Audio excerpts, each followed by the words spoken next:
সম্মানিত হাজিরিন, আপনারা সকলে জানেন কিছুদিন আগেই তো আমাদের বিশ্বকাপ খেলা হয়েছে, ফুটবল খেলা। এই খেলার মধ্যে বিশ্বকাপ ফাইনাল খেলা হয়েছে স্পেন এবং আর্জেন্টিনা। স্পেন আর্জেন্টিনা আমাদের দেশ থেকে বহুত দূরে, কিন্তু স্পেন আর্জেন্টিনা করতে গিয়ে আমার বাংলাদেশের কিছু যুবক মাতোয়ারা হয়ে ভালোবাসতে গিয়ে লক্ষ লক্ষ টাকা নষ্ট করে। অনেকেই তো আর্জেন্টিনা জিতলে গরু কাটবে, ছাগল জবাই দিবে, মহিষ জবাই দিবে, পুরা গ্রাম খাওয়াবে।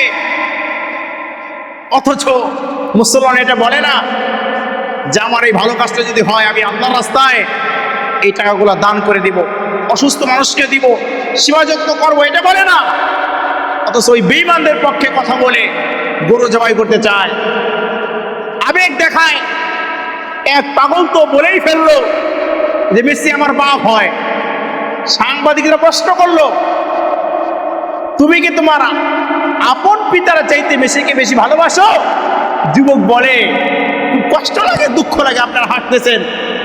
হ্যাঁ, আমার জন্মদাতা পিতার চাইতে নাকি আমি তাকে বেশি মহব্বত করি। নাউজুবিল্লাহ, নাউজুবিল্লাহ। মেসি হলো নাস্তিক, খ্রিস্টান, সে আমাদের ধর্মের লোক না, আমার আল্লাহকে বিশ্বাস করে না, আমার নবীকে বিশ্বাস করে না, আমার কোরআনকে বিশ্বাস করে না। তো ওই লোকটাকে একটা মুসলমান যদি আব্বা বলে ডাকে, আবার বলে আমার জন্মদাতা পিতার চাইতেও বেশি মহব্বত করি, এটা বলতে দেরি আছে। আমার মনে হয় ওই শয়তানের ঈমান যাইতে দেরি নাই। এই জন্য ভাই, আবেগ দেখানো ভালো, তবে এত আবেগ না দেখানো যে আমার ঈমান চলে যায়।